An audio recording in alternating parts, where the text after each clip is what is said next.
Welcome back to the AI Daily Brief. Today, we are talking about an update in the Metr Moore's Law for AI agents chart. Opus 4.6, among others, is finally on the chart, with everyone scurrying around to understand the implications.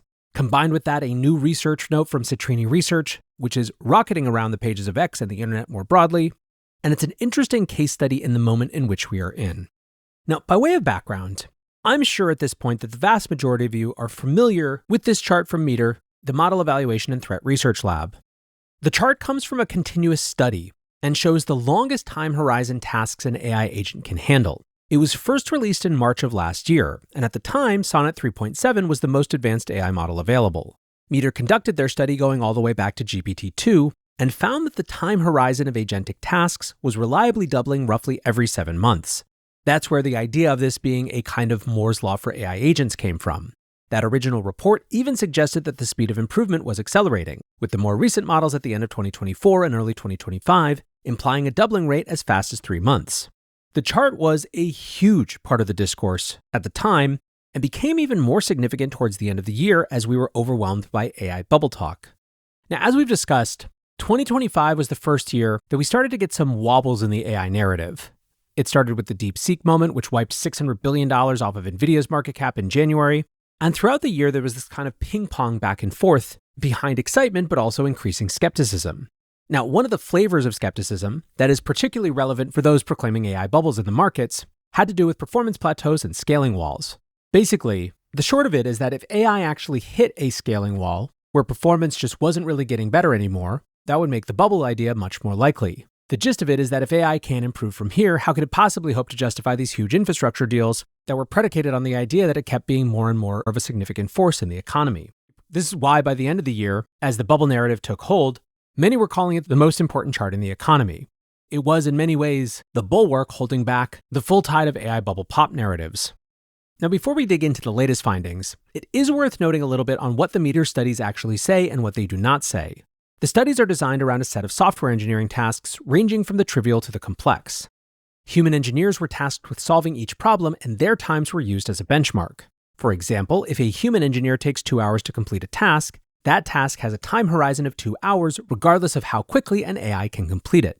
In other words, and this is the mistake you see most often on the internet, the metric is not a measure of for how long an AI agent can continuously work. It is a measurement of how difficult a problem an agent can solve, measured in comparative human time to solve the same problem. If a task that takes a human coder 2 hours is solved by Claude in 2 minutes, it still yields a 2-hour time horizon. The other element of the study worth understanding is how Metr determines success for a task. The researchers aren't looking for perfect reliability, as they're trying to measure the capability frontier. Instead, their core finding that features on the viral chart requires an AI agent to produce a correct answer 50% of the time.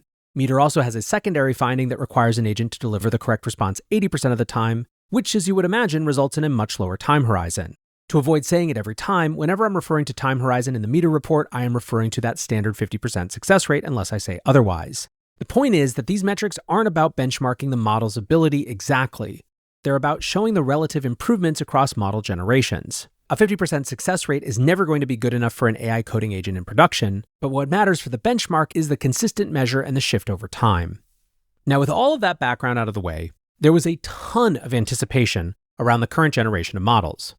Google, OpenAI, and Anthropic have all focused on improving coding agents over recent months, but Metr has been relatively quiet. They published results for GPT-5.1 Codex in November, but the results weren't overwhelming. The model had a time horizon of 2 hours and 40 minutes, which was barely better than GPT-5. On the other hand, next came the Opus 4.5 result in December, which showed a 4-hour and 49-minute time horizon. This was a big improvement and almost a doubling all on its own.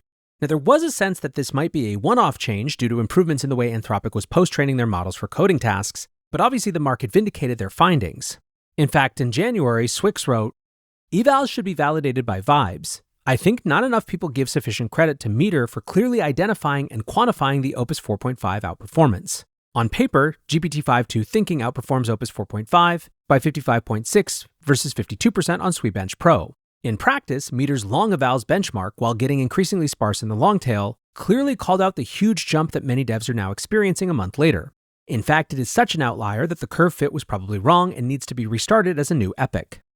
And yet, of course, even if January's conversation was dominated by Opus 4.5, We've since had the twin releases of Opus 4.6 and GPT 5.3, which both seemingly represented another big jump in coding capabilities. That much was obvious from using the models, but people still wanted to see what Metr would say once testing was complete.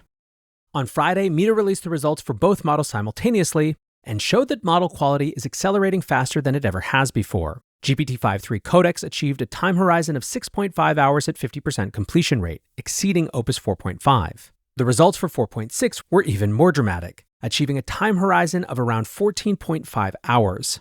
This is the largest generational jump of any model in Metr's study. Opus 4.6 has more than tripled the time horizon of 4.5, implying that time horizon is now doubling every 1.5 months.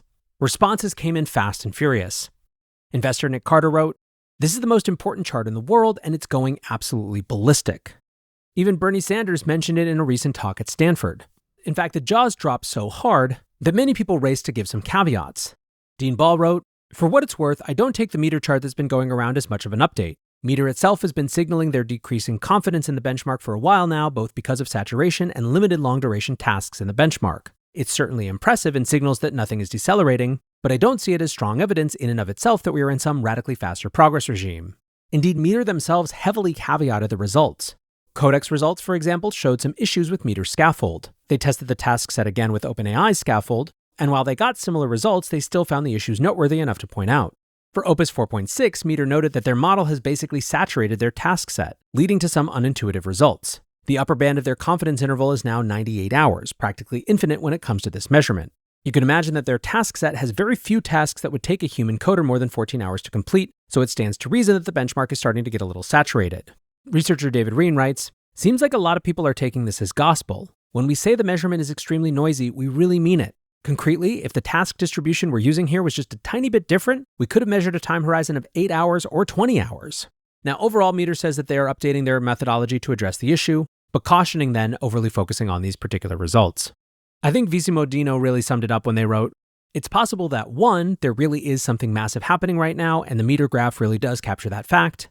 And 2, some small subset of people are mistakenly thinking it's even bigger than it actually is, but that doesn't mean it's actually not very, very big." Now, that sense that something very, very big is happening was exemplified in the response to a new piece from Citrini Research called the 2028 Global Intelligence Crisis. Citrini is a well-regarded research firm among FinTwit, largely doing thematic research and having been very early to several key themes during the AI boom. This latest article covers the implications of abundant intelligence. It essentially took Dario Amade's concept of a country full of geniuses in a data center and applied it to the real world. Among other things, the piece predicted that we'll see AI start to consume the entire economy, moving from sector-specific to broad application of cheap machine intelligence. Citrini's thesis is essentially that capital owners are about to reap the massive benefits of AI, while workers in every strata of the economy will be left jobless and purposeless. Economic activity transforms from being household-based into a capital-based society. This eventually leads to a massive collapse in the stock market, a massive rise in unemployment, and general immiseration across society. Now, given that I'm ripping through this, you can probably tell that what's more interesting to me than the particulars of the piece is the response that it's getting. This is the latest in a long line of future-oriented AI doomer sci-fi. What's notable this time is that it turns out that many investors already believe some version of this thesis. So the incredible response to Citrini's piece is because it's acting as a confirmation that the worst nightmares of an AI-driven economic crisis are possible. Previous reports were met by a lot of skepticism, whereas this article is being met with much more widespread acceptance, or one might suggest confirmation bias. Felix Javin writes, "I think what's fascinating about Citrini's piece is it isn't necessarily new ideas for those that have been tapped into what's going on and thinking about it all, but smashes the common knowledge game around it, and now it's becoming something that everyone knows. A tiny fraction of the population knows what OpenClaw is, and an even smaller subset has set one up. There's a lot for people to come to terms with." Unemployed Capital Allocator writes, "The final boss of hysteria is entering the arena.